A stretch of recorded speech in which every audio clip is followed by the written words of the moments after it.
Welcome to another episode of Pulse of Polynesia in the Hot Seat. I'm your host, Leaso Lee, coming to you live from Katy, Texas. And joining me from Oklahoma is our one and only Chief Tasi. Tonight, we're beyond excited to welcome a truly inspiring guest to the hot seat.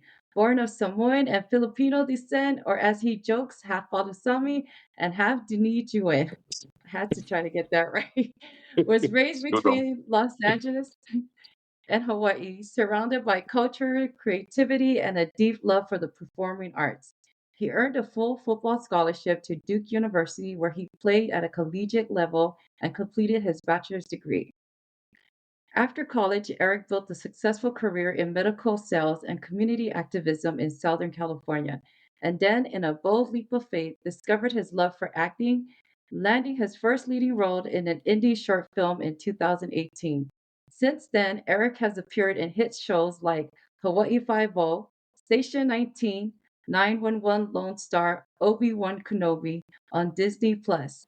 He starred in indie films like Philly, Dark Senses, and Carson, lent his voice to acclaimed podcasts like Rodriguez and Son and the Callisto Protocol, and worked behind the scenes on the ADR team for Taika Waititi's Next Goal Wins.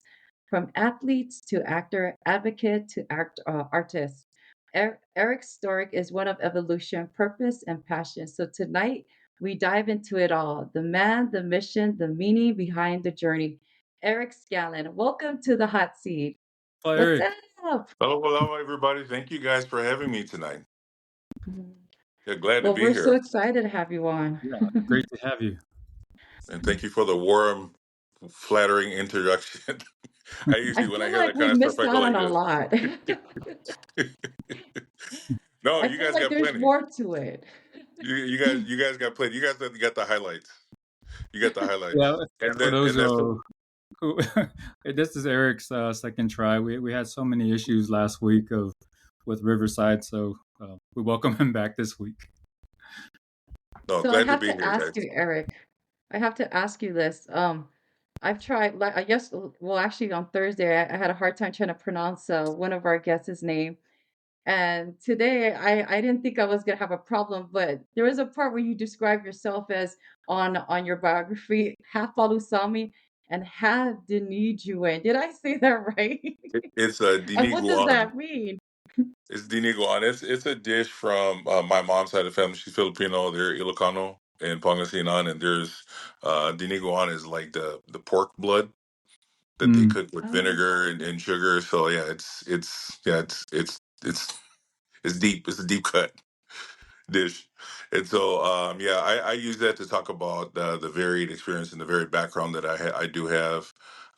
Dad's from American Samoa, and mom was born. She's of Filipino descent, but born in Maui and raised on Oahu.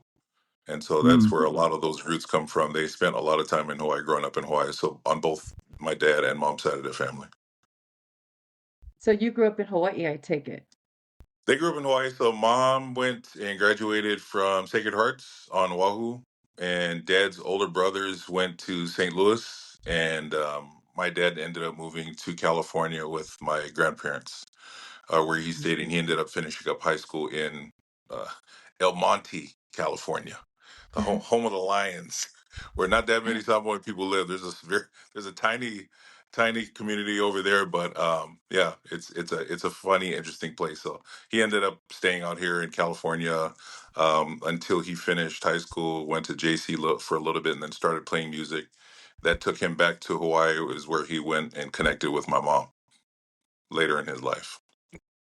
And So we is had that how you got into music? Was through your dad's ex so yeah, experience? mom and dad were always singing around the house. They were always practicing. I mean, I was a couple years old already when they, I think, had to put the music life behind them, because I remember as a kid, I was probably like 3 or 4 years old, and I remember a bunch of us kids. So there's my siblings, there's like eight of us. So I remember us traveling between Hawaii and LA as they were doing gigs in both places. But it just, from a cost Mm, effectiveness perspective, it just didn't make sense. They were just spending more money bringing us around.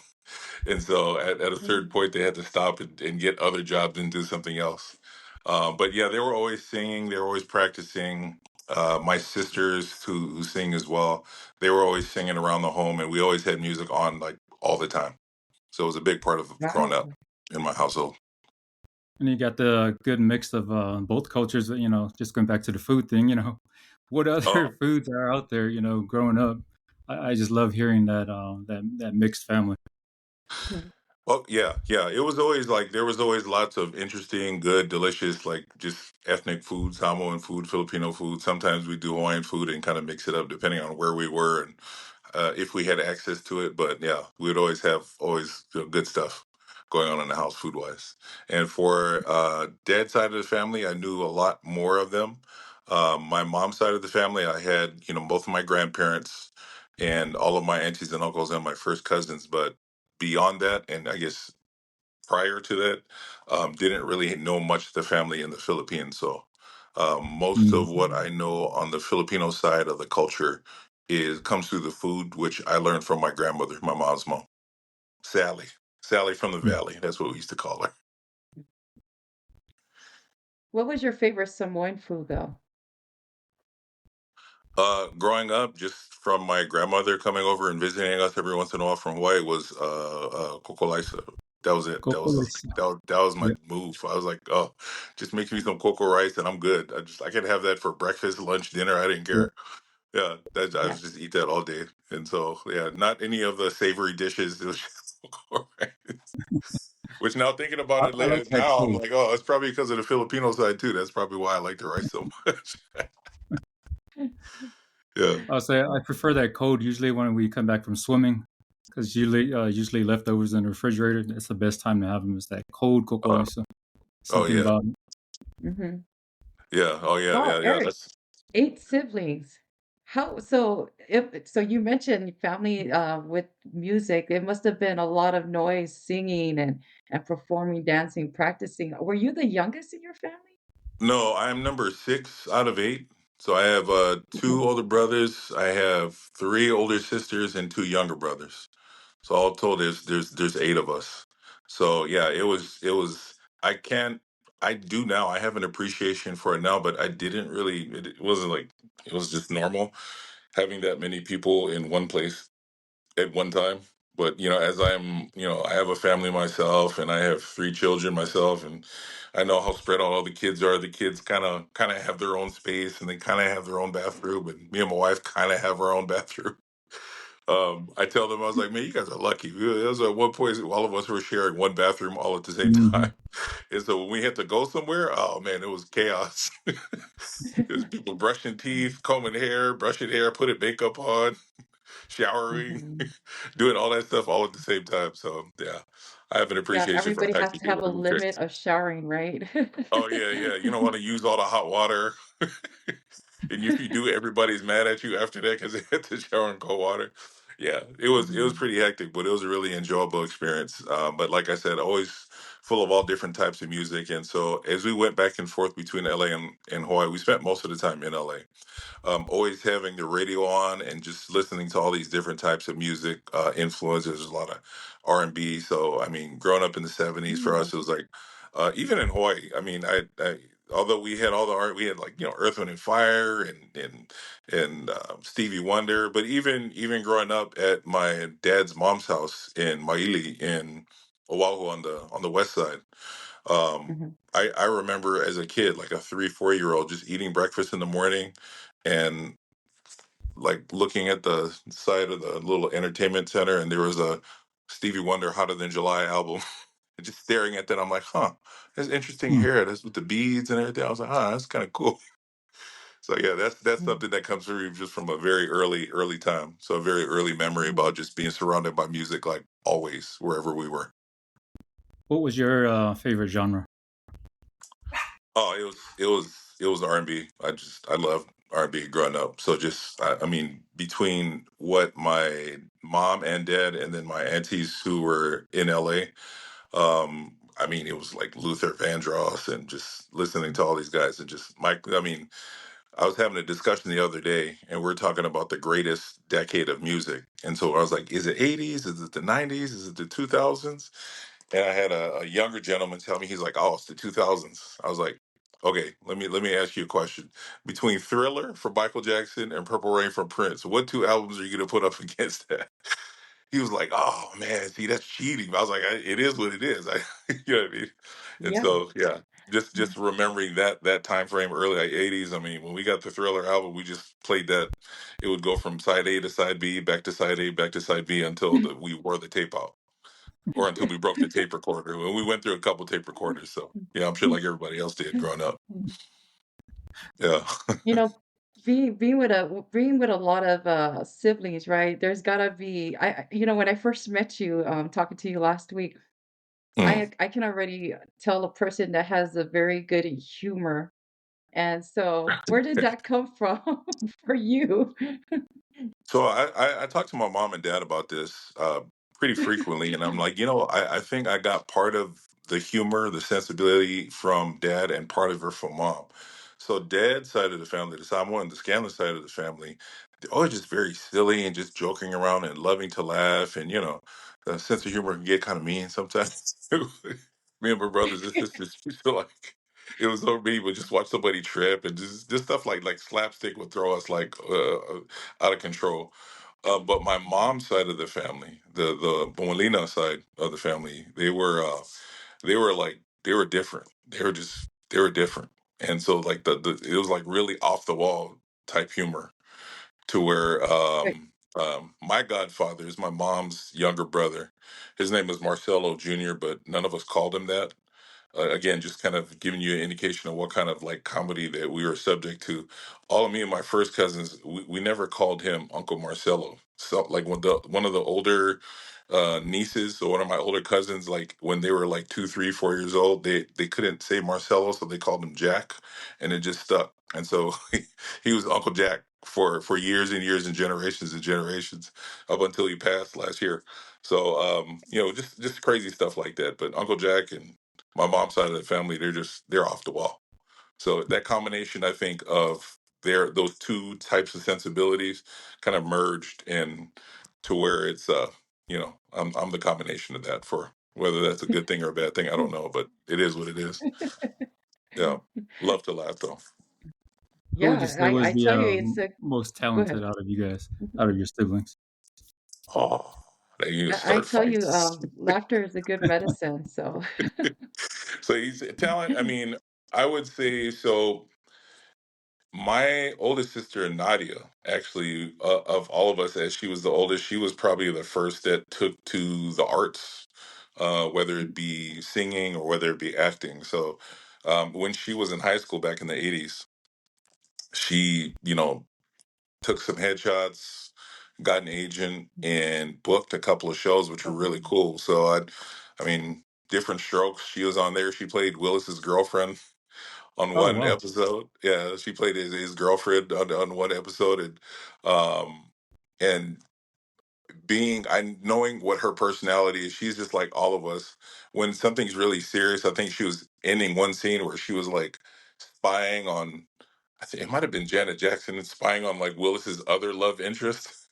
You come to find out she was like an undercover cop, and then so my sister comes around the corner and kind of does this type of deal. And then as the shot starts to fade to black, you start seeing her lights start to crack and start to laugh. And I'm like, man, look at you. You can't even keep a straight face when you're on set. So yeah, it was her earlier on, and then she sang and had a music career where she was touring kind of all over the world. And so I would say Sister Nadia led the way for wow. all the younger siblings. All Yeah. these years, we've been watching because these comedies would come on, or sitcoms, 80s and 90s, and no one even, at least in our household, knew of these. So yeah, good, interesting trivia for our Samoan people who don't know. Yeah. So my sister, so my mom and dad before they met each other, they had children. And my sister, who's half black, is from my mom's side of the family. But I mean, it's my sister, so it's my sister is my sister, and Yeah. so uh, and she was also, in addition to being like the first on the art side, she was also just man, she was a pit bull. And so when she was walking us around and walking us home from school, she kind of she kind of ran around the neighborhood with a bit of a reputation, and so people knew not to mess with us because she would just scrap and just kind of go at it. And she was that one. That's who she was of the group. So that feistiness and that personality really came in handy for us. Reminds me of my sister. Right, right. Yeah, yeah. So I love all those memories. Those are very precious to me. So, but yeah, so hopefully that addresses your most talented. She was the first, and she led the way. Yeah, yeah. No, I had to ask because I know you come from a very talented family, so that's always a question. Okay, out of all of you guys, which one, do you see as the most talented? So appreciate you answering that. Yeah, Yeah. yeah. I think the way, I mean, as she was Okay. older, she just kind of led the way for my other sisters to kind of like work up the courage to jump on stage and sing and do that. And so, yeah, between my other two sisters who sing and act as well, it's like, yeah, I think that gave them the courage to move forward. So, Yeah. well, Well, Eric, you actually did something else first before you got into acting. Was it because you got a full, well, wait, let me go back on that. okay. You did sports. Were you the only one that jumped into the athletic side of your family? No, I mean that my older sister, man, I mean everybody kind of played high school sports, but as far as college sports, I was the first of my siblings to play in the college level. So yeah, so I was the first one to get a scholarship out of my siblings, and um, yeah, it was an interesting experience, and being the first one to jump, I was just like, I'll go whatever, I'm good, man. And so making the jump over to North Carolina was interesting. It was a little bit tougher than I initially thought it would be. I was like, oh, I'm fine. It's just on the other side of the country. And then being away from my family, that was tough, right? That was harder than I imagined. We were very close and just shared everything. And then as my older siblings slowly started moving out of the house, I'm like, oh man, it's a trip. It used to be full. It used to be all of us, and then one by one, everybody's out, adulting and getting their own place and Yeah. having kids, getting married, and all that. So when it was just me and my brothers left, when I left, I was like, oh, I should be fine. Like, I'm used to all the older siblings, but just not having the brothers around all the time and not being around all the friends that I grew up with, um, that was a little bit more difficult than I thought it would be. I hear that a lot because especially with the younger siblings, right? Being used to having the whole gang together. How did you adapt to that when you moved on your own? How did you have to maneuver around the different type of lifestyle, not having Yeah. family around? Yeah, it was. I mean, it was difficult trying to find out something to fill that void because obviously, I mean, I had my hands full with Mhm. full class schedule and balancing the demands of that with being a scholarship athlete at a place like Duke is like, yeah, they're very high standards, and so I was busy. I had tons of things to do. It probably wasn't until actually I think it might have been my second or third year at Duke. We had just been on a Thursday night game. I think we were playing Georgia Tech, and I had made a couple of good plays, and so um, there was a a gentleman there who lived in Durham and has been there for about 20 something years, I think, before I got there. And originally, I think Arlington, you're talking about Leone. He's originally from Leone, Huh. and he's part of the Akui family. And so he Mm. was these guys were like I think one of the brothers at the time lived in Albuquerque, was watching the Thursday night game and was watching me play, and he was like, oh, Scanlan's guy, I keep hearing that name. Well, he's doing pretty well. He's getting his name called a couple times during the game. So he called his brother and he was like, hey, is he are you do you know this kid? Do you guys have someone playing at Duke right now? He's like, oh, I don't know. I've never met him. And so at the time, he was working at a place that serviced both University of North Carolina and Duke and all the Mm. departments. And so they deliver floral arrangements and do parties and bring in all these big arrangements for all these big parties for all the departments for both universities. So they were busy almost 7 days a week. And so he happened to have the athletic director's wife's phone number, and he called her right Mm. after he spoke to his brother, and he was like, "Hey, Miss Butters, this is Izzy. Do you have a Samoan kid on the football team?" She's like, "Oh yeah, he's from LA, and his parents are great, and blah blah blah." So he called me in my room on campus apartment, and then we got connected in that way. And then he was like an uncle to me the rest of the time there. So that kind of filled the void. So that kind of helped fill that void of not having all the family there. And I Yeah, still that's keep what's in Okay. touch great with them about. to this day. I like what you mentioned there because that's what's great about the Samoan people, regardless of what state you go to. There's always going Yeah. to be that family that's out there that's always keeping an eye of the students, or whether even the military. They'll ask, what's the next Yeah. shipment that's coming in, or who's so and so, and they'll actually come and Mm. visit you. So yeah, it's good to hear that. Yeah, and it So, was great. I mean, in my travels, I think we played the Army Academy once, and I happened to connect with a cousin of mine, Fred, Sergeant Fred Scanlan, and he came with his family afterwards. And he had a little baby girl, and she was like 2 years old, and she brought me a bag of pisupo. I was like, oh, thank you so much.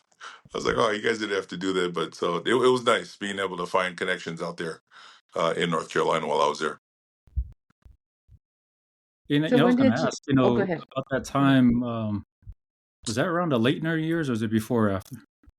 That was after. So when I Okay. came in my freshman year, I think Leitner and Grant Hill just graduated. Mm, So I just missed those guys. And it was an interesting time in Duke's sports history because I think right. Coach K hurt his back that fall of my freshman year. Hmm. And he had a fairly young team. And we had a really good football team. And so it was kind of like it was an upside down year for Duke sports where Duke football was getting a lot of attention, which is pretty cool. We had a Hmm. lot of success on the field, and that was really cool. And that was cool for me because I was like, oh, I won a lot in high school, so that's the expectation is just work hard and have success. Yeah. Yeah. Yeah. What made you get into medical sales? I just had a buddy of mine from that I went to high school with, played basketball with. And I think while I was in another industry, he's like, "Hey, man, we have an opening on our team. Do you want to apply for it?" I was like, "Oh, tell me more." So he kind of told me about it, Mm, and I was like, "Oh, it's pretty interesting." And I interviewed for it, did pretty well, got the job, did pretty well, and continued to do well throughout my career. And that one thing led to another. And looking back on it, it's been almost 20 years yeah, that I've been yeah. doing it. Yeah, that I've been in the industry. I'm wondering why you were doing this because I was told it was pharmaceutical sales, right? And did you also on the side do singing just for fun? Like going to the clubs or how there's always these gigs that everybody wants to still be a part of. Were you doing that still? No. I sing in my car and I sing in the shower, but that's about it. That's the extent of my singing. No, I wasn't getting paid to do any gigs. No, no. I happened into the entertainment industry about this is like 2017, about 2018, and it was just kind of a random thing. Actually, my oldest daughter, who is now 15, when she was like 6, 7, very bubbly, great personality, and just was very friendly and very comfortable in front of people. We're like, we'll just have her do like a commercial or two or something really easy. And if not, if she does it, great. And if she gets it, great. And if not, whatever, right? No big deal.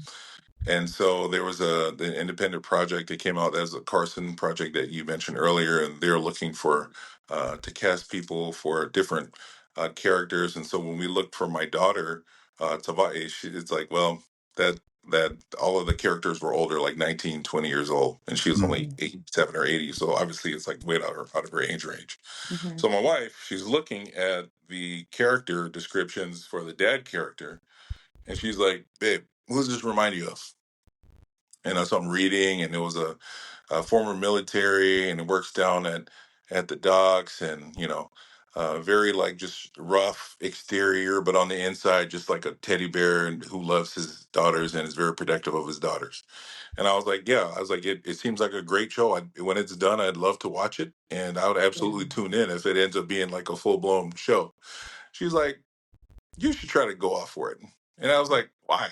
And I was like, I've never done acting. I was like, I'm not in high school, not in college. Well, kind of in college, but not really.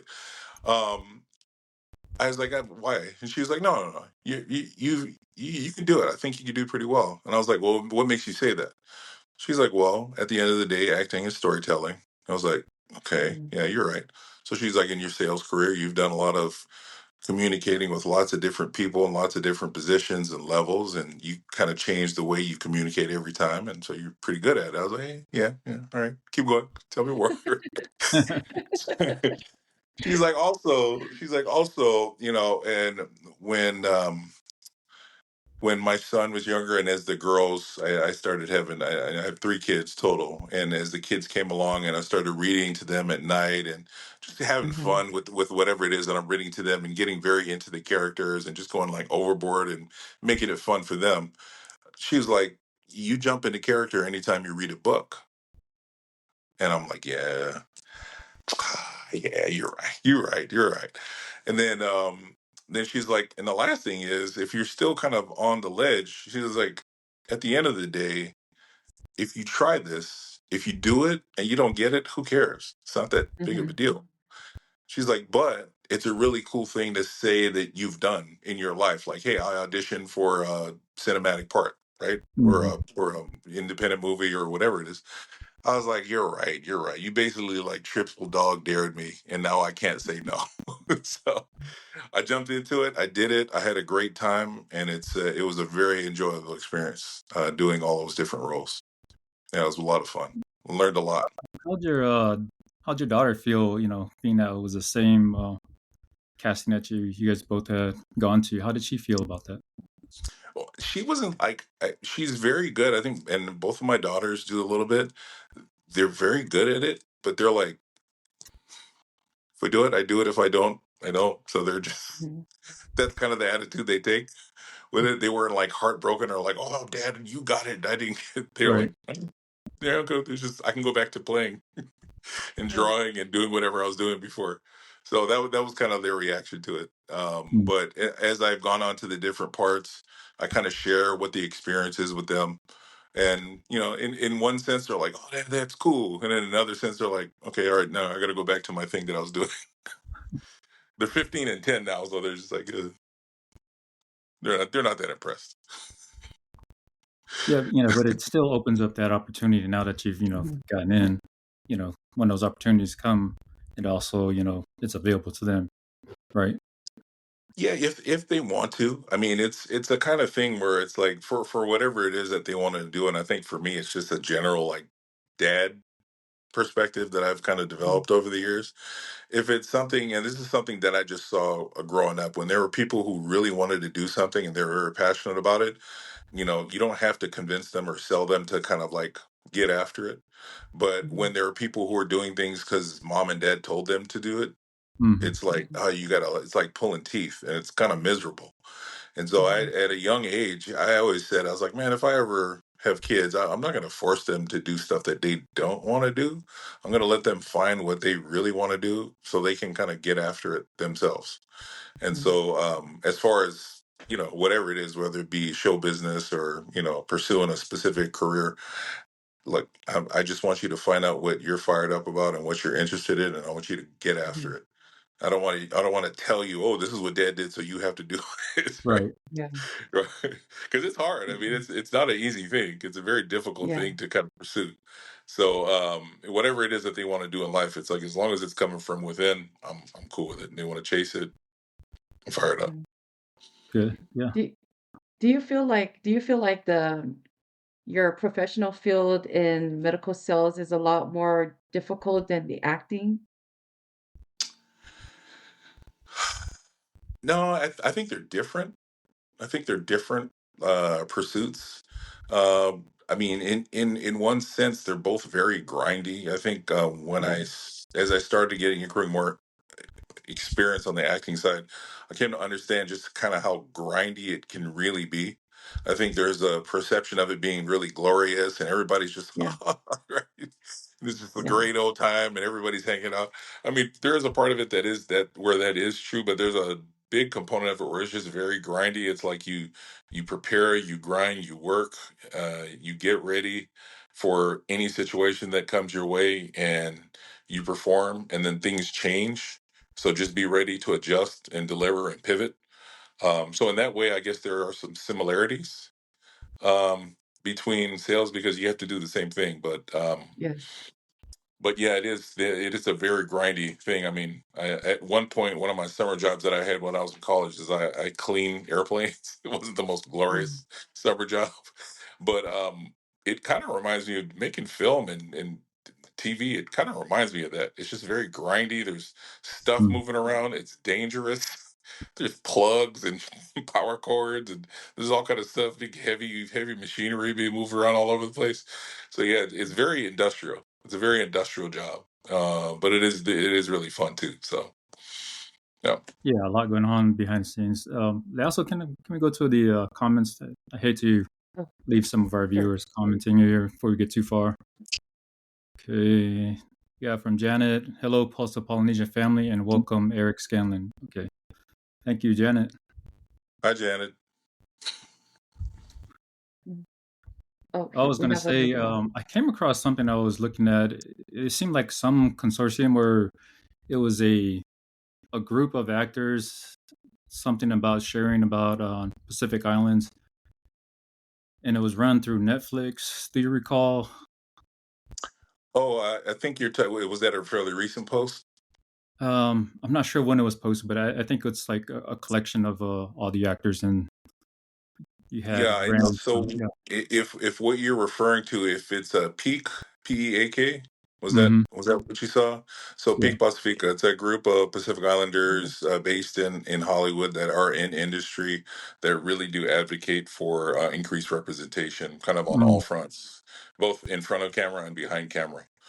And so Mm, I think what you saw was a post kind of highlighting a group of fellows of writers that were chosen to receive some mentorship, and I think they did some of the programs over at Netflix.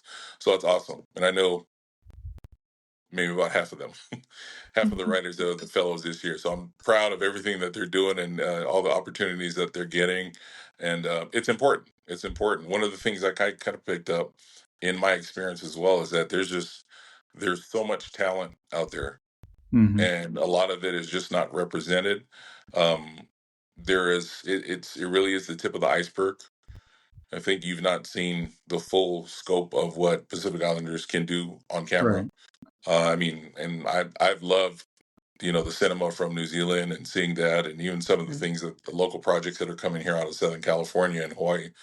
It's amazing, and there's a lot of talent, and we're still only scratching the surface. So it's amazing to see kind of what comes next. So for Right. organizations like Peak Pacifica out of I think they're mostly based out of LA.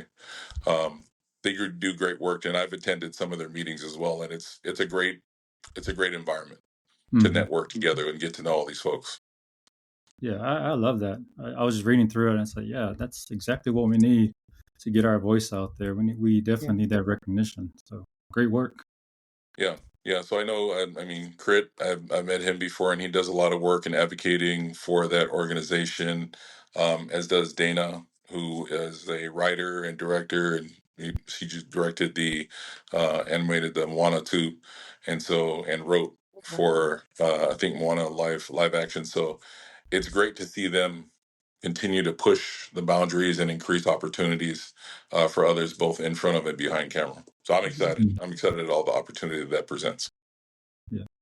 There's these other two famous podcasters out there. I think they were also looking for opportunities if they exist, right, Lasso?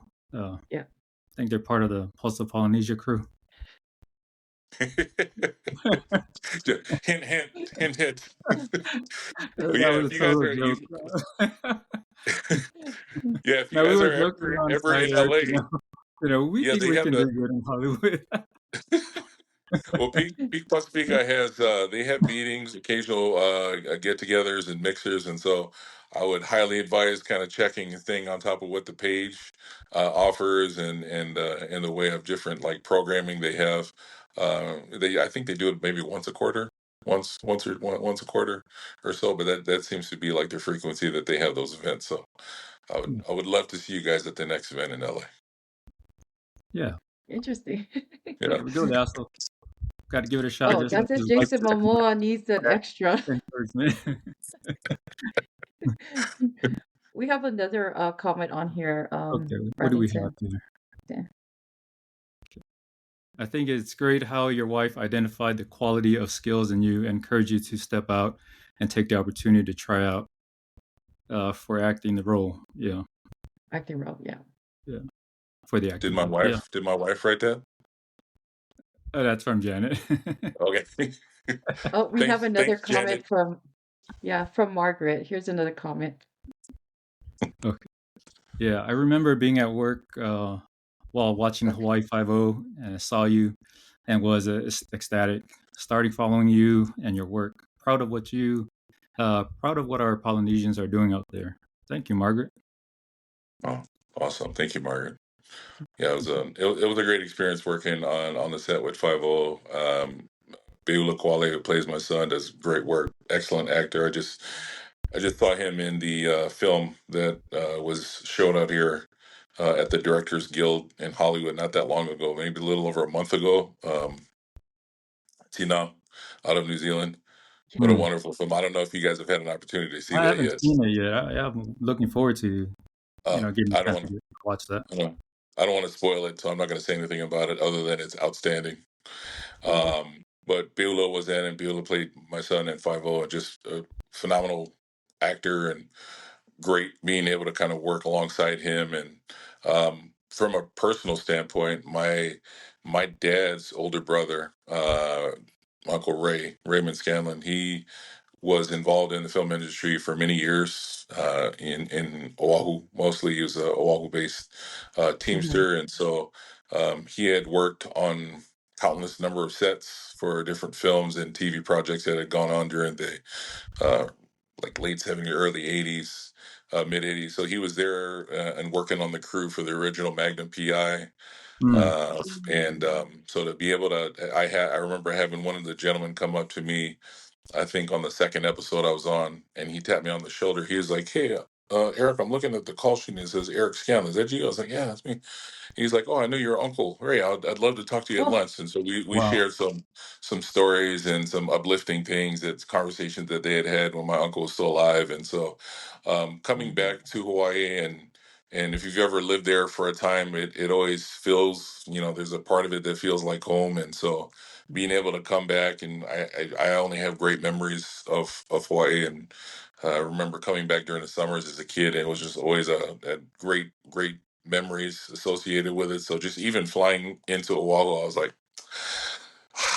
yeah, it felt pretty good. It felt pretty good to come in, and so just that, in addition to just working with great cast and great crew, 450, I had a great experience. So great memories associated with that time and that experience. Yeah, I can imagine. I grew up watching like the old one, right? The first Hawaii Five O. I Mhm. can imagine for you having experienced that, and then to be on the follow up show. Must have been a great feeling.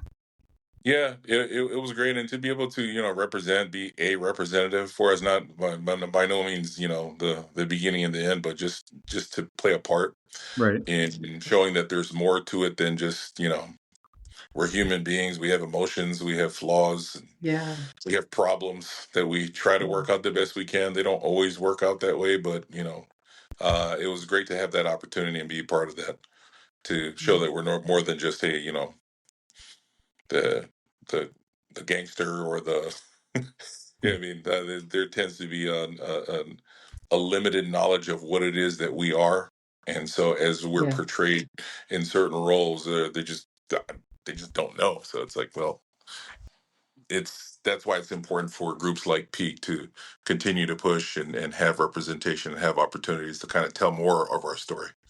Hmm. So Yeah. yeah, but again, it was a great experience. So I was grateful for it. There's gotta be a time where you broke character in one of your scenes. Can you tell us that? Where you just broke down and start laughing. This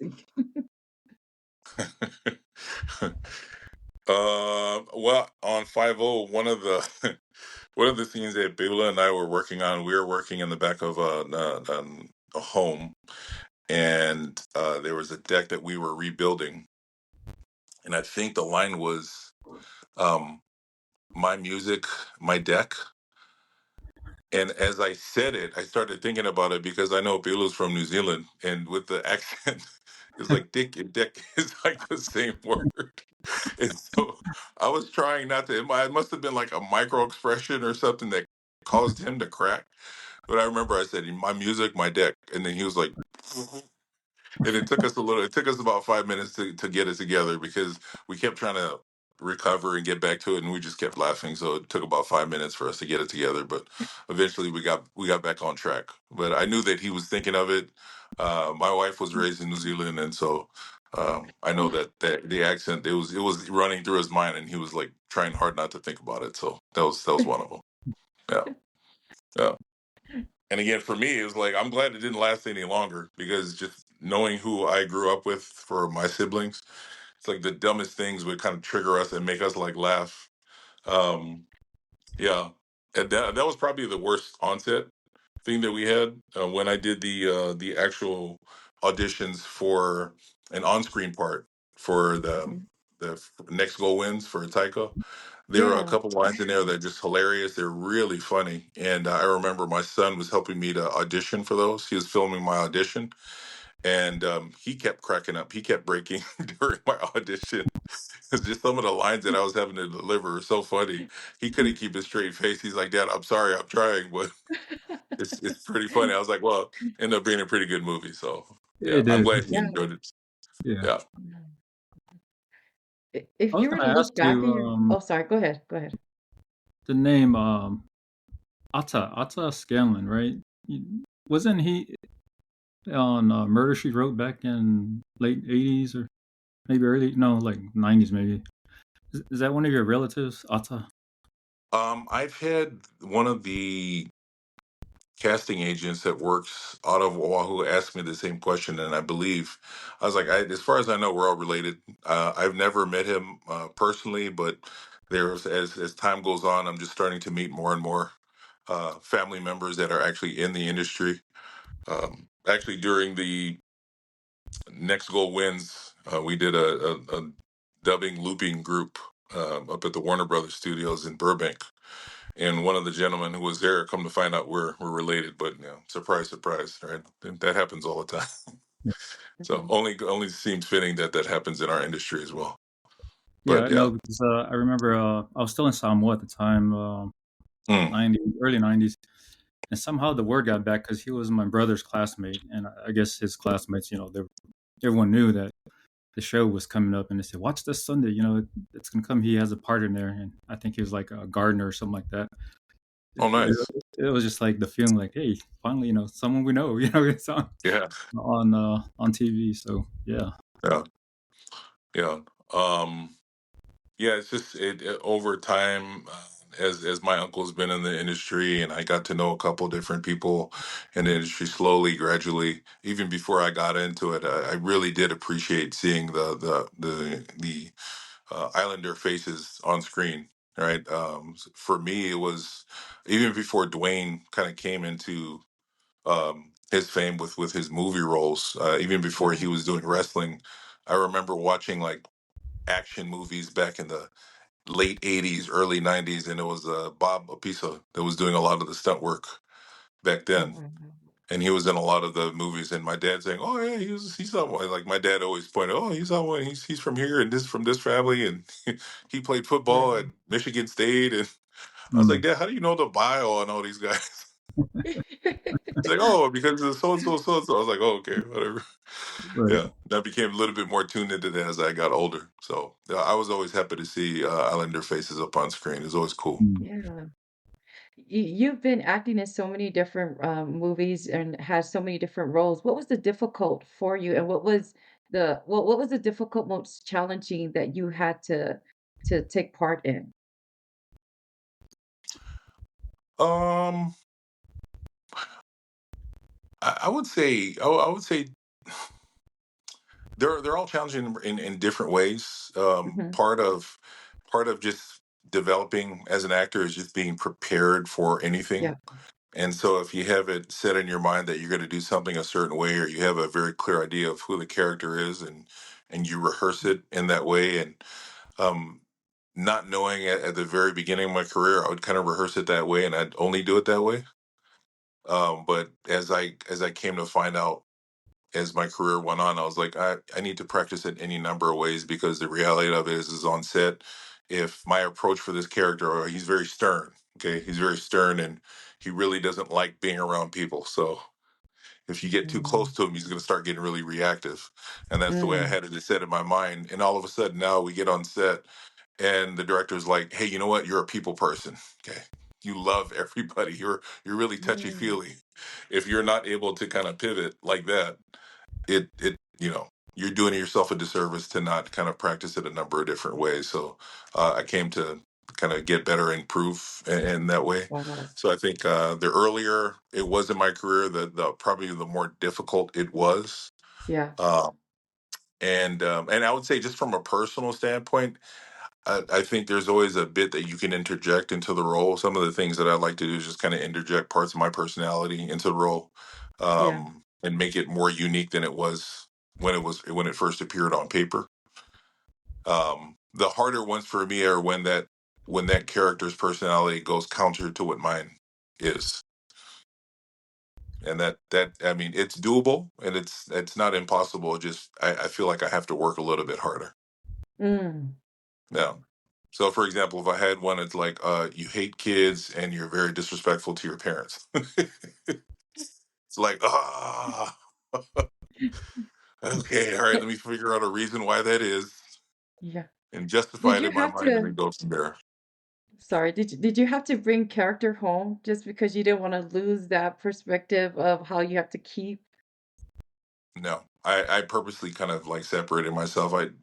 And I think everybody's different. Everybody kind of has a Yeah. different process, and whatever works for you works for you. That's fine. But I personally can't do that. Yeah, I just good. whatever I'm done with. After, as soon as they yell cut and I'm done, I'm walking off the set, I'm done, and I wash my hands of that character, and I leave it behind on set, um, and come back to it when I need to. But I think if you're doing enough work, as far as I'm concerned, my own personal view is, if you're doing enough work beforehand, and the hopefully you have enough time to rehearse in the weeks or days before you get the role, you're doing enough work to where you know where you need to be. Mhm. I couldn't bring it home with me and stay in character like night after night, week after week. I just don't know if I have the emotional stamina to do Yeah. that. Yeah, I especially could if see it's it if like, it's not in a positive headspace. yeah, I could see it could take a mental toll on someone, having to take that home and stay in character and how it can mess things up within, your environment when you come home with taking that to your family. So, Yeah, yeah, and the heavier things are a little bit harder. So I would say, yeah, I just found out, for me, and just working with various coaches, it worked out best, and the better and advice that I got was to kind of leave it there and leave it behind, and make sure you do as many things after the performance that are authentic to me, versus something that I associate with the character. So if my character hated sports, I love sports in real life, I'm watching like a lot of sports. After the yell cut, I'm watching a good 3 hours of ESPN to make sure it's just like, hey, I'm back, and I'm leveled, and I'm back on my feet again, and back in touch with reality. which takes me to another question, I could tell that I could see already, your family is very supportive of your career. How do they keep you grounded?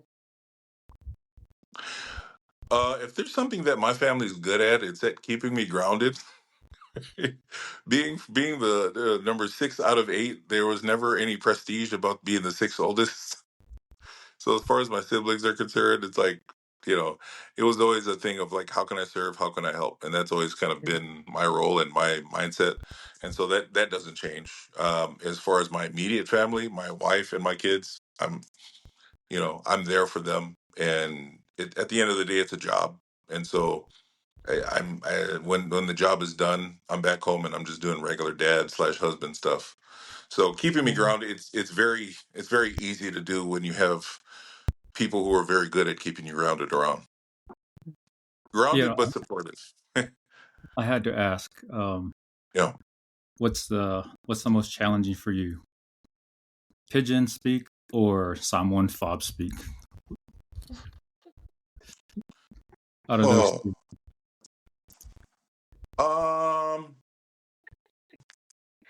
neither, neither. They're both pretty You easy. can We've handle done it both. so many. Yeah, you just growing up boy, it's like that comes pretty easy, and just falling into it is very easy to fall into the pitch. It's like wow, getting into it. And I got so many cousins still there, and I think from a very early age, my brothers and I were very good at listening and picking up on accents, and so that's something that we develop over time and just joking around. We do it all the time. Hmm. And so just hearing that and listening to that, we were very good about that and picking up accents. So whether it be that or, I said my wife is from New Zealand too. And so we would always just joke. I mean, just watching Once We're Warriors. And I'm sure like a lot of other Islander kids, like watching that, we happen to be quoting things from that and, as like in a joking way, which is not cool. It's a very harsh, serious movie, Or but like I can't tell you how many times I've heard at a party where we're starting to get hungry. We're in the kitchen and we're kind of fishing around for food, and we're like, "Please make the men some meat," and we're pulling out the New Zealand accent. So it's like at any given time we're pulling out any number of different accents, and so going don't forget going the going. song. Oh What's the yeah, time? yeah. Oh, what's What's the time, Oh, Mister? I busted that out the first time I went to New Zealand. The first with my oldest daughter was a baby. We went and I visited, and I got in on the driver's side, on the right side of the car. I was like, "Oh, what's the time?" I had to. I had to. I had to. I had to, and it was red too. I think the rental car was Oh, red yeah, too, so his car was I had red, to. yes. Yeah, I had to go. Oh, What's the no. time? What's the off? Is it 1 o'clock? No. 2 o'clock? No. 3 o'clock? Very good. Yeah. That's right. Yeah. So like a lot of other Pacific Islander kids who seen that movie, I joked about it. So Mhm. yeah. I think the fob talk would be the hardest one to maintain because I think I would just constantly laugh after every line. Well, also it also I think it depends on who you have on set with you, and and what kind of material you're doing. I think that's got to be harder to do, harder to keep a straight face on a Right. comedy. I had friends who were doing um, that. I think it was his next goal. Yeah, it was next goal wins with Tycho. And I asked them, I was like, man, what is it like being on set? They're like, dude, it's tough. It's tough keeping a straight face. I was like, yeah, I can imagine. And I shared my experience about doing the auditions with my son and him Mhm. having a hard time just like keeping it in. Like he Right. was like covering his mouth and he's still like blowing air out of his hands and doing that kind of stuff. Yeah. So I think that's probably got to be harder, especially in a comedy surrounded by other islanders. That's Right. probably got to be the hardest. How Yeah. does your family feel when they watch you on TV? Like, do they have their own, do they critique your work? Do they give you advices or? See, the funny thing about it is that it's kind of a family affair when they're helping me do my auditions. My oldest daughter takes the lead. She knows how to set up the lights. She knows how to set up the Mhm. cameras. She knows where to stand, and she'll ask me how she wants, to be read, and like how should she read the lines, and I'll kind of give her an idea. So they're along for the ride from the very beginning. So seeing it is kind of interesting. I think they probably see it a lot like I see it. It's just interesting. It's interesting to see the finished product and what that looks like with really nice lighting and professional editing and coloring and the sound and the music all behind it. It's a great finished product, but they were able to see that from the beginning. So I think it's kind of a cool thing to see it transform from just here in my house to what it looks like as a finished product. Do you see yourself doing acting for so many years to come? Maybe 5, 10, 15, 20? It's an interesting pursuit. Something that I noticed again, I harken back to it. I I am like amazed and blown away by how many talented performers there are out there. I enjoy acting, but I also enjoy creating as well. So on the writing side of it, on the directing side of it, I'd like to kind of create some projects moving forward and just introduce those and afford the opportunity for these super talented performers. Um, and give them an opportunity to shine in a number of different ways, through comedy and through some different opportunities, but mostly like in a comic format. What would you tell So these Polynesians out? I'm sorry. Go ahead. no. Yeah, so just yeah, that's something that I have my eye on moving forward. If I happen to be in the project, I can do the I joked around with my dad when I first started this. I was like, my dream role is? He's like, what? I was like, my dream role is, and I say this on the heels of watching all the original Magnum PIs episodes with him. He's like, Eric, what's your dream role? And of course, I'm giving him a stupid answer. It's not a serious answer. I'm like, my dad, my dream role is I want to be fruit cart guy. And he's like, what's a fruit cart guy? I was like, well, I don't know if you remember this, Dad, but watching at Magnum PI and watching all the end credits, they'd always have chase scenes where the main character Magnum is driving through the streets of Honolulu, and they come through like an alleyway, and then they come up to a guy who has a fruit cart, and the very last minute he like runs away and the fruit Oh, explodes, and then they have that freeze frame where the guy's like this and the fruit's in the air. I was like, I want to be fruit cart guy. And I want to come in once an episode and be like, damn you, Thomas Magnum, or whatever. That's it. Cruise, easy. I was like, I like, I'm a weirdo in the sense that I'm not like a real spotlight guy. I don't feel the need to be out in front and center. I don't care. Like I enjoy having a good time. I enjoy creating, but I don't need to be front and center. So I actually derive much more joy from. I think it's part of my personality, but also probably part of the culture of how I grew up. I grew up in L.A.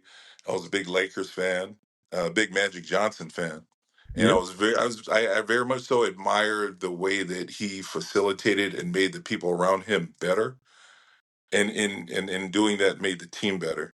And yeah. so, from a creator mindset, that's kind of where I'm at. And that's where I feel happiest and most content. And so, being able to play that kind of role in that way would be the most rewarding to me. Tell us about the movie Feely. What, share with us about Feely.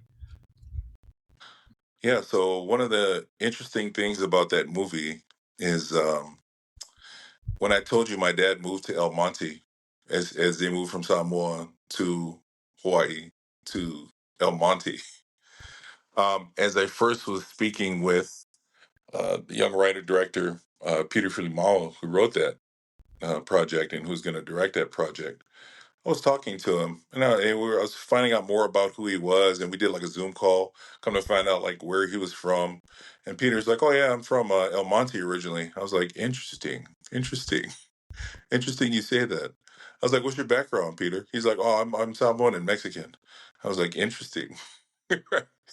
I was like, you wouldn't happen to be related to the to this family, and he was like, oh, he's like, man, how did you know that? I was like, oh, because when my dad first moved, there was the Scanlans and the Olatoa family, and they were the Mhm. only two Samoan families in El Monte. This is back in like the '60s, Hmm. and after my grandfather passed, a lot of my family, the Scanlans, they went back to Hawaii.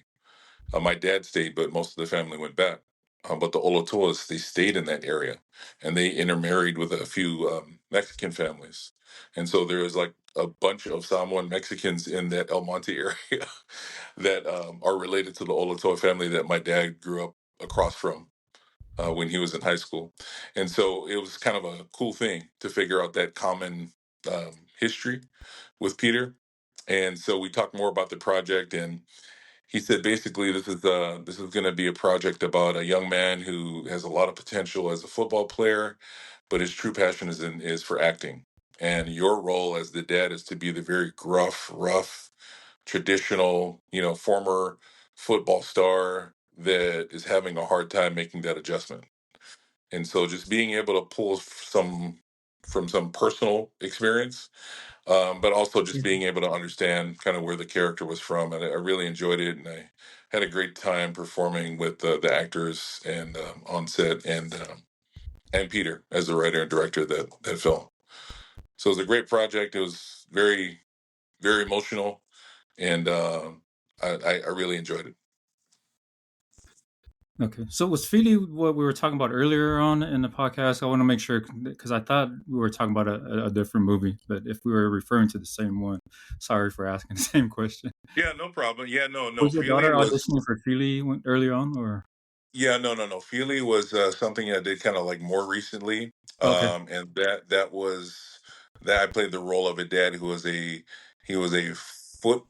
ex football star who got injured, so he never really fully realized his potential, and he Mm, was kind of living vicariously through his son, who was essentially growing up to be the second coming of him, and he wanted to be an actor, and so that was that project. Feely Carson was something different. Mm, Carson was where I played the gruff dad, but very very similar in some ways. Those characters, right? Very very rough on the outside. I think the Feely character, as I played the dad in that project, he was probably a little bit more harsh, mostly because he had a son and not a daughter. mm. Yeah. And I see how that is in real life too, because I have a oldest son and I have a daughter, and I have two daughters, and I very much so treated them differently as smaller mm. children, and so I know the challenges that come from that, right? But Yeah, those are I seen different. you in some of your photos. What was the character that the Tongan kid that plays the younger Rock? Yeah, I can't remember his name. On the Oh, Rock episode. Yeah, Uli Latskefu. yeah. Have you done some work with him? No, no, I met him. I actually met him. That was at one of the peak events. And Mm, so, great guy. And we just were talking about some of the people that we knew in the industry. And I think he's from Australia. And so, just knowing some of the guys from New Zealand, Australia that he's kind of heard of and worked with before, just kind of comparing notes and talking about some of the projects that he's been on. So, it was great. It was great to meet him. yeah. No, it's good to Yeah. see you making connections with a lot of these known faces and just getting your name out there. So yeah. Yeah. Yeah, and like I said, I mean, if it's a thing where we can do work together, either on screen acting, or if it's something that I'm going to have an opportunity to create a project and have any number of different talented actors come on board, I'd love to be able to do that because, like I said, there's so much story left to tell that hasn't Yeah. been told. It like it's literally endless. I mean, there are some challenges, there are some headwinds that have come about over the last probably 2-3 years, but the fact remains there's still a lot of story to tell. Mhm. So if any way, shape, or form I can be involved in that, especially behind the camera, I'd love to do that. At the very end, if I jump in and I'm a fruit cart guy and I can make my own fruit cart explosion scene, even at the very end of the ending credits and do a freeze frame, and then that's cool. I'm cool with that. I was If gonna it takes for ask. me to be in the fruit side just to be close to Jason Momoa, I'll do the same thing. We're gonna have a fruit cart one, fruit cart two. We may have multiple fruit carts. Yeah, so Yeah. Have you ventured in producing or directing? yeah, I'm interested in possibly doing some directing down the road, and so I've kind of started to write a couple of projects, and so as I'm coming toward the end of it and just refining those on the script side, I'd love to be able to start actively looking to direct and get those projects done. Okay, cool. No, I have some ideas. Wanting to run by someone, so we'll talk offline on that. Okay, okay, Cultural wise, I think it's always been interesting in my mind just to know like the right person to hand it over to them and let them run with it. yeah. No, I'd love to talk about it afterwards. Yeah. Yeah. Have you ever felt pressure to tone down your cultural identity in Hollywood?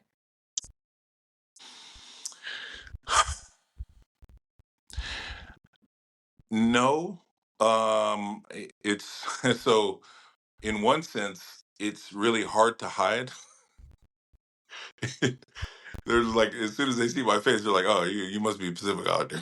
So there's Mm, no hiding from that. There's like, "Oh, yeah, okay, yeah. well," there, Mm, there's no hiding or masking that at all. Um, Hiding it, I don't think is the challenge. I think really it's being able to it's really looking for opportunities to show that and kind of go deeper with it. And that's the biggest challenge. And like I said, there's a few stories and a few productions that are out there that, either between, what Dwayne is heading and what Jason's heading, those are great, and those are phenomenal, monumental projects. But there's still so much ground left to be covered. I mean, we really are Yeah. just in the appetizer phase, and there's a whole menu that we haven't even gotten to. So I'm just Mm. very excited to see what the future holds. Hmm. I agree. Yeah. Arlington, we got a question. Yeah, we got one here for you. What are some of the difficulties you had to face in your journey as an actor? I would just say, geez, as a Pacific Islander male that grew up in the '70s and the '80s, and just being comfortable with sharing feelings, that's a Mm, very real thing, and being open to that.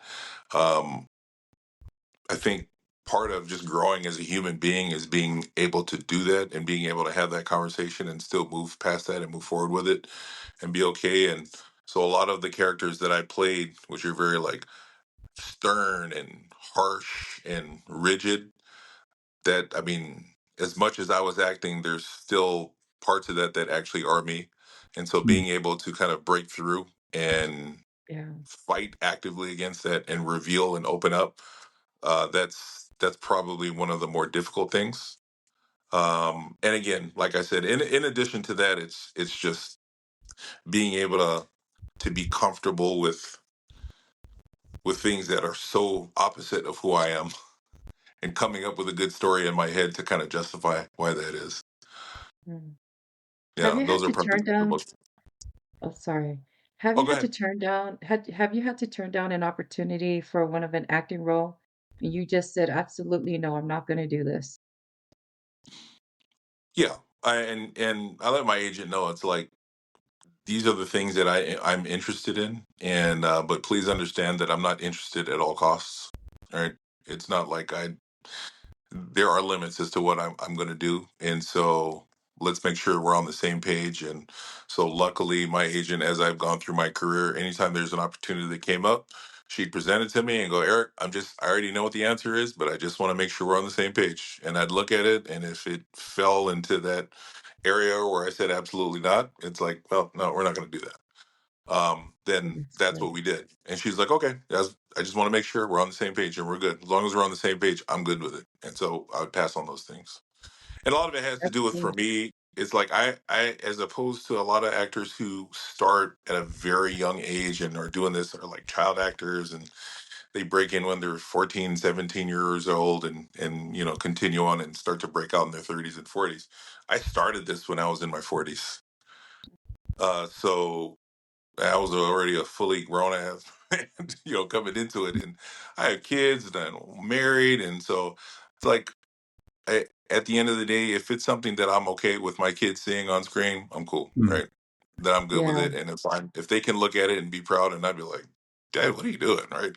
Um, Mm. for all intents and purposes, those are the parameters that I set up, and so long as I'm comfortable with it, my agent's comfortable with it, and I'm good with it. But Do you yes, I wish have that had to you? say things. Oh, sorry. Go ahead. No, I was like, but at the end of the day, I have had to say no to a couple of roles. Mm. I have to ask, in regards to talking about saying no to these roles, do you think it would have been different had you been if you were single? Would you have chose to say yes? That I mean, I think there's two things. If I was younger and single, that definitely probably would have changed my mind Mhm. about it. I mean, because I wouldn't have had to have those considerations like, oh, what do I Yeah. buy my kids? Because it's like, before I had kids, I was like, it's later. It's Mm. gonna happen later. I have no idea. Nobody's thinking about that. Um, Yeah. oh yeah, yeah, for sure, for sure. But Mhm. I've talked about it with friends, and I think my experience in the industry and coming into it at a later age, definitely shaped kind of how I approached it and what Yeah. the experience was. Because I think it could have been way different if I would have started this when I was like just out of college, just graduated, Yeah. no responsibilities, and it would have been a different, yeah, like from A to Z, it would have been a different experience, Yeah. right? And it's probably for the better that Yes. I did it the Yes. way I did it, and not another way. So, Yeah. and You so you not know. not to speak. Yeah. I was like, not, yeah, not to speak, in any way about anybody doing it a different way. I just that's just the way I did it, and Mhm. I'm glad it went the way it went, because I probably would have been a hot mess if I did it another way. Trying to delete all the past, but you can't because it's on there. Right. Right, Don't right, look at right. Yeah. that. That's not Yeah. I mean, we me. didn't really have social media back then. It wasn't really that big of a deal back then, so Right. might have been Mhm. okay. But just personally, I'm glad it went the way it went. Mhm. What about Speaking the about this, right? We always look to the past and we talk about like I brought this up before in a podcast about how we don't understand or know the future unless we look back in our past and connect the dots. Do you think that Sure. those dots are now connected to now you it makes sense to your present of how your life has turned out to be? Oh yeah, for sure. I think all the decisions build upon each other and bring you into a much different place. I mean, where I was at the beginning of my acting career is just night and day between where I was when I graduated from college. Just Hmm. radically different person, radically different circumstances, and so I think I would have made radically different choices. So for sure, that has a lot to do with it. Yeah, yeah, absolutely. Good. yeah? I have a question. There's a question for him, Arlington. Oh, Oh, well, actually a shout out. Sean, aloha, talofa, everybody. Aloha, Eric Scanlan from Molokai, Hawaii. Nei. There you go. Here's That's someone another from one. Right Molokai. on, right on. Okay, I've not been yet. I've not been yet. I would still love to visit. I'd love to come to Molokai and check it out. I've heard only wonderful things. There we got this follow-on. What is your advice to those that are interested in pursuing acting as a career? Mm, Yeah, I would say just get some exposure to it. I think as I've gotten through and experienced and learn what the profession is versus what you think it is. There's a lot of things that are expected, and I think like anything, before jumping into any industry, it's like investigate it, like research it, and actually try to learn, like take some classes, see if you actually like it. Because you could say, mm, "Oh, I want to be on camera. I can do this, and I'm handsome, and I'm beautiful, and I can do." It's like get in front of a group of people and perform something and perform it from the heart. And you just may find that it's like mm, I hate that, right? Because there are people who do that. There are people who come to class and they have this idea of what it is, and they come to find out it's actually like it's a ton of work, and it's Hmm. very grindy yeah. and it's very demanding, and it demands that you open up and reveal and you work on skill sets that are important for acting, and it's a lot of work and it's a lot of preparation, and it's thankless, and it's very punishing in the way that the industry does, and the opportunities are few and far between. But if that's something that, in spite of all that, if there's some value that you can find in that, well, then you may want to continue on with it and just keep fighting Right. forward. But to just come into it and go, "Oh, I'm going to be a star," it's like, well, you got to. I don't think that works in any industry, to be Yeah, no. honest. Yeah. So Yeah, I would it say people take classes. people think to look at the surface and not understanding there's a lot of layers that comes to creating that part of the glory part, the glamour and everything. And if you mentioned that it was your wife that helped you, so how did you prepare for your first audition? I don't know, you probably mentioned that, but you're telling everybody to go take classes and see if this is something that works for them. And I feel like your upbringing, being in, having music around, performing arts, and your sister who led the way for you kind of prepared that. Do you think you mentioned that before too, but being your first audition, how was that? Was it nerve-wracking for you, and how did you prepare for that? Well, Being that you didn't have the necessities, as everybody else at first. I think as an unfair advantage is, I mean, I was very much so accustomed to presenting in public in front of audiences and having Mhm. interchanges and conversations. I'm comfortable with being on stage. Yeah. I've done it. I've done it many times in my professional life. So I guess in that part, I had a bit of a head start. Than maybe Yeah. just somebody that maybe in another non people facing profession when maybe wouldn't have. But as far as the actual practice, I just went back and forth and did lines and practice lines with my wife. And so tried Mm. it in different ways and try to do it in a way that kind of made sense with what I knew about the character. and tried to be authentic as I could with it, and really tried to understand the depth of how complicated relationships can be between fathers and sons. And also, I kind of had a bit of a head start because I have a son who was already Yeah. an adult at the time. And Yeah. so, knowing all the challenges and the conversations that I've had with my son over the years, to be able to kind of like lean on that experience and integrate that into my performance, I think that that maybe got me a little bit of a advantage over somebody who's never done anything like that before Mhm. or used any of those skill sets. So as I got better and better, um, I went into the audition confident as I guess I could be. And so when I went to it, I did it, and I did it in the way I thought made sense. The Yeah. casting director was like, "That was good. Try it a different way." And so I was Mm. like, "Okay, all right, well, that makes sense. That could happen. That's realistic for that character." And so I went Yeah. over and I changed it up. I did it a second way. And she said, "That was good again. Could you try it now a different way?" And so it's kind of a little bit more subtle. And I was like, okay. Well, then after the third time I did it, and I just had fun with it and just let it rip and performed. And she said, "Eric, that was a really good audition." I was like, "All right, if you say so." This is my first one. So Mm. this is my first one for network TV. So if you say so, Wow. but all right, bye. It was fun. Talk to you You know, later.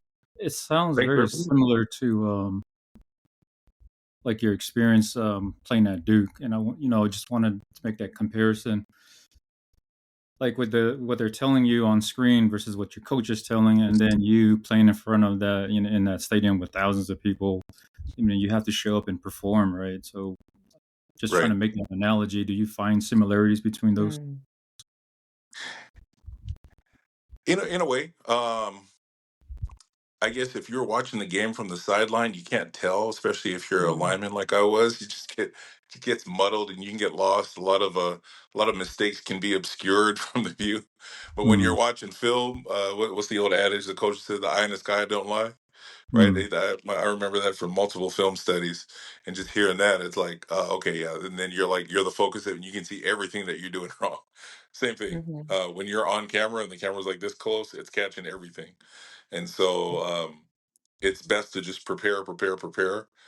I don't know if there's such a thing as over preparing.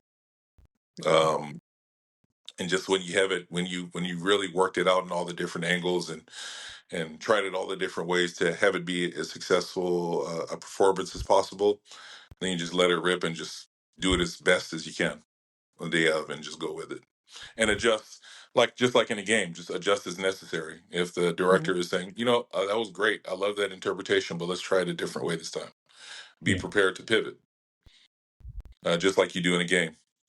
Yeah. What's Yeah. a typical set like? Like just the number of people on a normal set, like all these eyes on you. Mm. Yeah, I mean, just yeah, between the camera and the lights and electrical and sound and all the people working back around the PAs, it's a lot. I mean, there's several hundred people.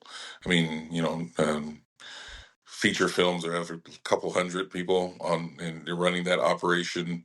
And even bigger TV, you'll have about a crew of God. I don't know the total number. It seems like it was maybe 60, 70 people all Mm, told. So everybody's running everywhere. It was really cool on 5.0. I had the great experience of it being a really well-oiled machine. Everybody worked together so often they kind of knew what to do, and Mm. everybody was on the same page. And so it's it's interesting. Again, one of the things that you kind of perceive just as a civilian who's never been in the industry before and is just a casual fan and loves to watch TV and loves to watch movies. When you're watching it on screen, you're like, I could do that. I can do that. But what you don't know is that, oh, you that actor did that scene probably five, six, seven Right. times from one angle, five, six, seven times from another angle, mm, five, six, seven times from wide angle. And so being able to go back and do it again and again and again and again is very repetitious.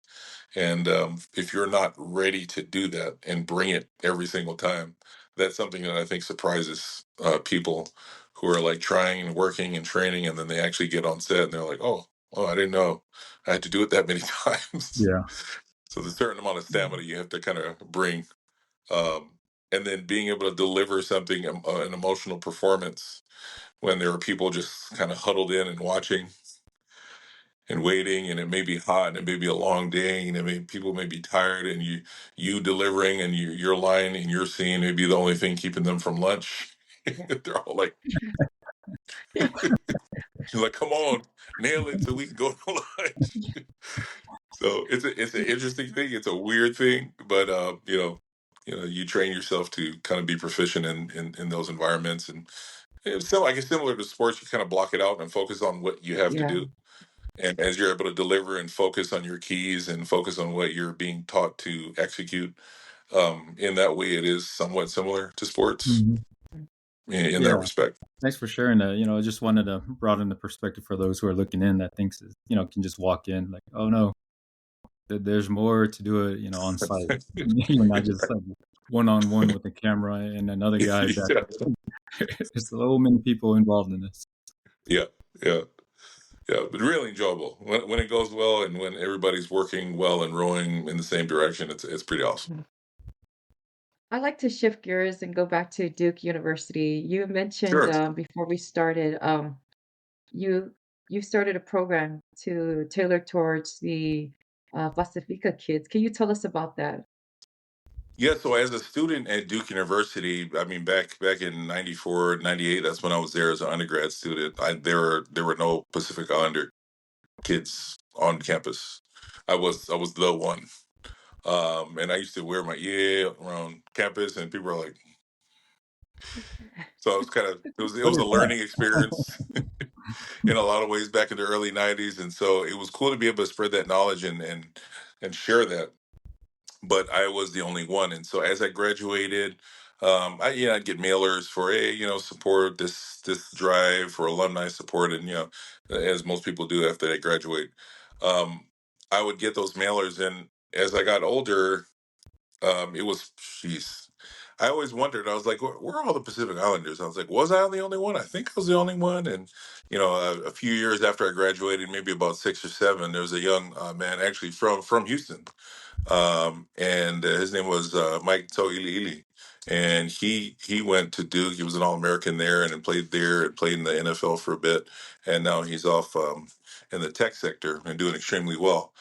So I knew about Mike, and but beyond myself and Mike, there weren't any others that I knew about until maybe about 3, 4 years ago. Maybe it's 2022, 2023, Wow. when Mike actually called me. He said, "Oh, there's a young lady here from American Samoa." And she heard about me just from something she was Googling, and she saw an article, and then she reached out to him. And so he reached out to her. He gave me her contact number. I reached out to her. And she also is, man, there's a lot of Leone going on in this show, Arlington. And we didn't plan it this way, but yeah, she's originally from Leone. She's from the Ngaliati family. So Mm. Oh, she's actually wow. there. Yeah, I got this in the mail. I luckily had this ready and prepped for it. But here's a picture we took back in 2023, and there's myself, and there's a young lady from Leone. This other young lady is from New Zealand, and this young man here, he's from Utah, and of Tongan descent. So we have Tongans, we have Samoans, we have Samoan Maoris, and then we have me. So with that group there available, I thought it was important to be able to allow for other Pacific Islanders to reach out and connect with us, Yeah. because if they were there at any time, either prior to my time at Duke, before from 94 to 98, or after, whether they're in the undergraduate school or in any of the graduate schools, um, I wanted to create something to allow them to latch onto, just to Mm. know that they're getting out there. So I founded the Yeah. Pacific Islander alumni group over at Duke University Nice. back in 2023.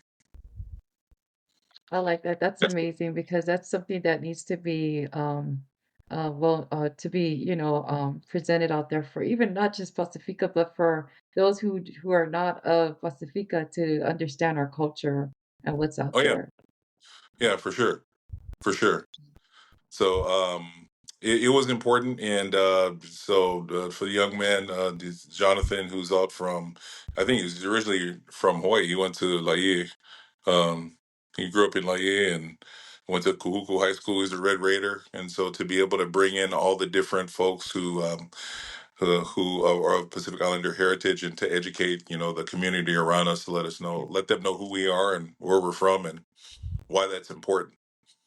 I thought that was very important. So we're in the very early stages of organization, and so we're just trying to get the word out together now. We're all spread out all across the country. We're in DC. We're in Durham, North Carolina.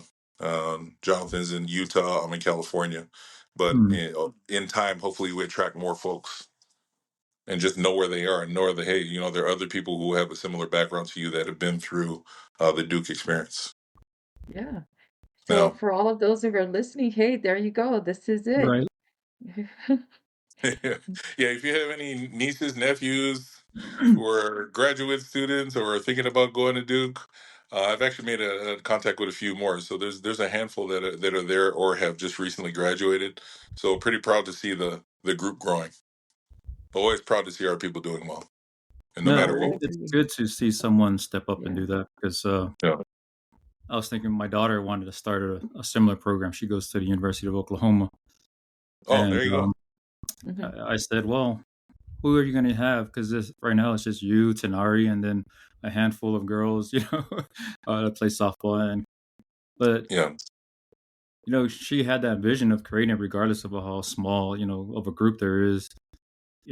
I was kind of like, just asking her, do you know what you're getting into? I mean, it's much more challenging as a smaller group, but then just listening to what you said, maybe I should have just kept my mouth shut and let her run with it. But her and her cousin Tanari go to University of Oklahoma, so Oh, nice. they're just going to continue and push on with their organizational plan. So you know, you know, you saying that makes me want to support them more than just being in their way. Yeah, great thing Well, you've done. all it takes is for one person to start it, Hmm. Yeah. and then not even knowing how much of a far-reaching effect that will have 5 years down the road. Because I know for me, if somebody started 5 years, in the mid late '80s, that was there at Duke and just thought to themselves, "Oh, I'm the only one here, so no use," right? Yeah.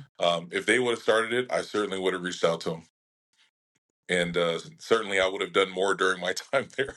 When I was Right. there, I was like, no, I'm just talking to myself. There's no benefit in me looking at the mirror and talking to myself and have a meeting of one. But yeah, certainly if there's one, it's a great place to start. Because one is better than none. Yeah. And in fact, some of the schools, it's really difficult. They don't even have the capacity, depending on where they are geographically in the United States, to be able to even have the demographic identification available as Pacific Islander. I Hmm. mean, certainly you see that's more prevalent along the West Coast and in certain parts of the Southwest, but not necessarily as you get to the middle of the country and or the South or the North or the Northeast. They're not necessarily jumping through hoops to, oh yeah, let's add that as a category. It's not Right. an automatic thing, right? In more recent years, it's become easier, but back when I was going to school, it was. I think what they did is they had Asian, and then they had other. And so it Right. was a manual form. So I checked Asian because mom's Filipino. And then Yeah. in other, I checked that and wrote Samoan. But did anybody bother necessarily enter that in? They probably just entered it in as other and then just like filed it away and Yeah. submitted it in that way. So even I didn't pop up in my own records as Pacific Islander. Yeah, I think when I was at OU when I first got there, it was Asian slash Pacific Islander, and since my last name is Tasi, it's very similar to the other one, TSAI. So I always get the Asian American Oh, students, yeah. email, change. Hey, come on, let's do all these events. And I'm like, okay, I'm the only Samoan and another Samoan kid. There's only two of us. For the longest, it was just the two of us. Right. Yeah. Yeah. Yeah. Yeah, it's got to be it's a blessing for Duke to be able to have that program and for everybody to connect because it also helps those who are coming from the islands in whatever Pacific islands they're coming from. And I mentioned this before because it's a culture shock when they come to America or any other places that they're not familiar with. So Yep. being able to have a connection that will allow them to say, hey, We know the feeling. We're here. So if there's anything you need, we understand and we can help you. And Yeah. so, with that said, I wanted to ask you, what has the journey taught you about yourself? Um, I think the entire journey has taught me to not underestimate myself. Has taught me to just like, yeah, you think you got it nailed down, and you think you've already got what you want to do in life done, and opportunities come about, and it's like, well, that's kind of cool. It's like, should I try it? It's like, yeah. I think the older you get, the more you're like, nah, I'm fine, right? And you just kind of want to push back, but Yeah. there are many wonderful things that have come about as a result of saying yes and exploring opportunities and just being open to those things and learning. And so for me, it's been a joy because I've learned so much over the last 10 years that, you know, I think left to my own devices, I probably would. I'm good. I'm fine. I'm good. Mhm. I don't need to do that. So I'm glad I said yes. I'm glad my wife triple dog dared me, and I'm glad everything fell into place the way it did because I met a lot of wonderful people, including you guys. Yes, exactly. And thank you so much for taking that call. Thank you, Moni, for calling him. Yeah, yeah, yeah. I love that guy. Mhm. So So Eric, well, any what's next for you, Eric? yeah. Sorry. Go ahead. What is next for you, Eric? What's the upcoming project that we should be looking for? Oh, so I'm working on a project, and I'm not going to say too much about it. It's a comedy, Okay. and it is a combination of things. I love comedies. I mean, I just was telling you in my early childhood, it's all we did was laugh and listen to music and laugh some more. So to be able to integrate comedy into like and blend our culture into it, that's a big part of it for me. It's important that people kind of know who we are, but also know in seeing how unique we are, similar, like simultaneously being able to see how similar we all are, right, to the just general American public. It's like there's so many universal things that we're doing. I mean, we talked about sports, we talked about um, being out and establishing yourself in college, we talked about excelling, right, in across industries, and that's something that just is a universal thing. Dealing with emotions, dealing with family, those are things that we all deal with across Yeah. cultures. And so being able to do that through a Pacific Islander lens is something that's a challenge, but it's something that's very important to me. And more importantly, like I said, it's the whole Magic Johnson thing to be able to just distribute, to dish, to pass, and make the team around me better and have other people shine. That's what I look forward to doing. Well, I like that what you just said, the mhm. comedy part, because I think it's in all of us Pacific Islanders. You know, we're known for being happy, right? You can hear us from miles away. It's just that uproar and laughter. And I think Right. I also fall in that feeling. So for me, if you look at any of my TikTok videos, people have they love the cultural part because I share a lot about the culture. But then Hmm. going back to the funny part, I also like to share like my funny side, right? So I try to do like sarcastic videos, and the sarcastic videos don't even come out very well. It's just like, yeah, whatever. And then my other cousin who does a lot of the comedy and people love him, and he was looking. He said, "Hey, I was looking at some of your funny video. You know what? You have a serious face. Your face is not made for comedy. You have this natural frown on your face. You know, it's hard to like your punchlines are hard to sell because you always have this natural frown." But there's a place for that too in comedy. There's a place for the person to play it straight and to play off of that. Mm. You know what I mean? Some of the funniest characters have played it straight, and then to be able to bounce that off of them and just have the comedy occur around them, it's an essential part of it. So there's a place for all of it. That would be Yeah, my role, the grumpy old man that still comes off. He has a funny right, punch, so just like you just have to see it through. right. Oh, I mean, Yes. yeah, like Blackish. Yeah, The yeah. Larry Fishburne character, Lawrence Fishburne, he's very much so like right. the straight guy.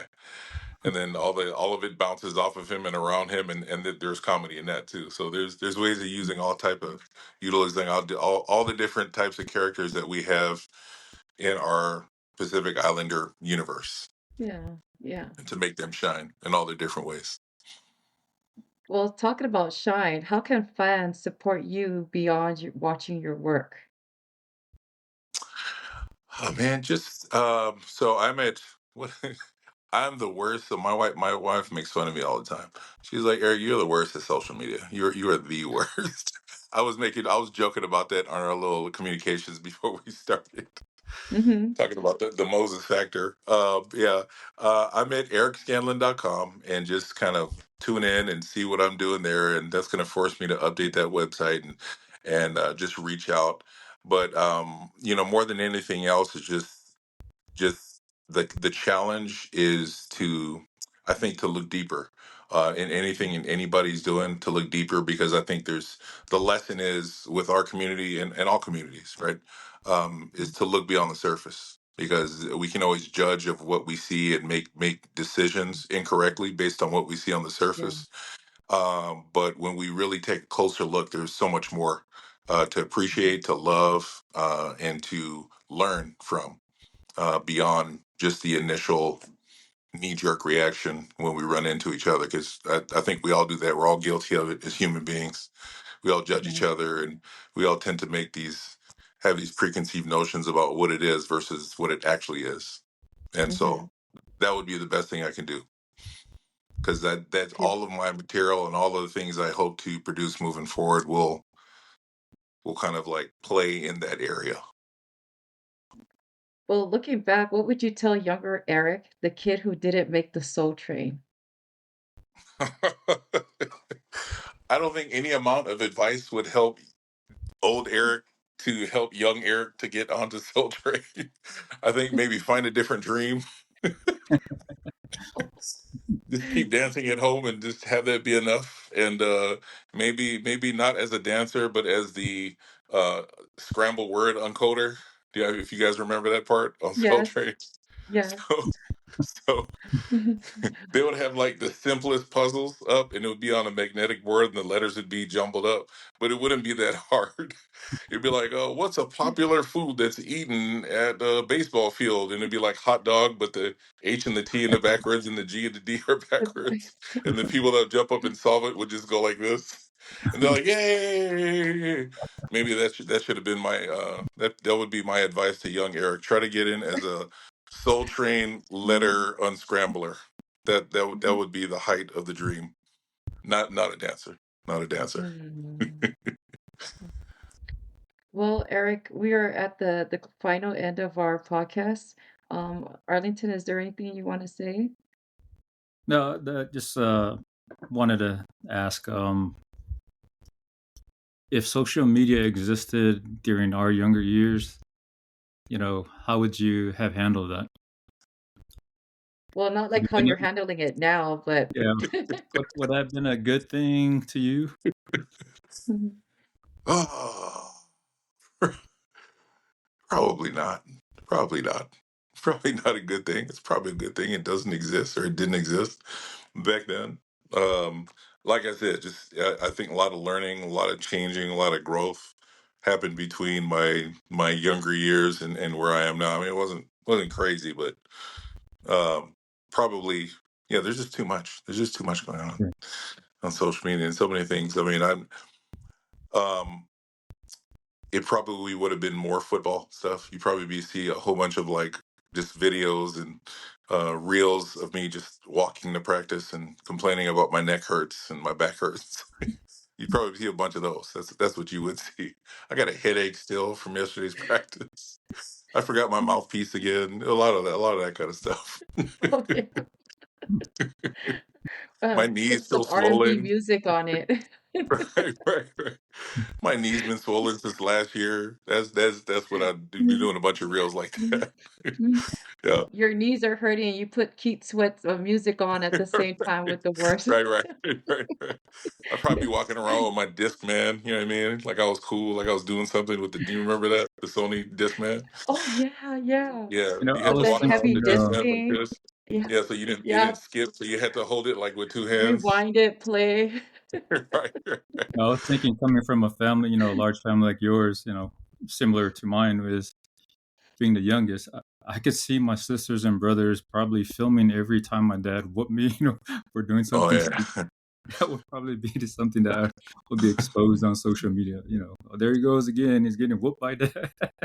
Oh my God, yeah, yeah. It would be that, but it'd also be us trying not to laugh when that happened. That Right. that would always happen, and then we'd get in Mhm. trouble afterwards and be sitting all around the table, like trying to just do work and be quiet. And somebody after, especially after somebody got lickings or Mhm. somebody got in trouble, um, us starting to like laugh about it and trying like hard to hold it in, and the quieter it is, and the the I more hear you. tense the environment, the more you want to laugh. So yeah, it'd be a whole bunch of laughing and getting lickings. That's what our it would probably our social media would be full of. No, that's all I had. Appreciate that, Eric. Go ahead, Lasso. Eric, I know you mentioned this before about the community. I'm going to ask again since it's towards the end. What is your final message to your community tuning in tonight? Oh man, just keep going. Be resilient. Don't let things stop you. Just continue to grind. Continue to find out what it is. If you haven't already, find out what you're passionate about.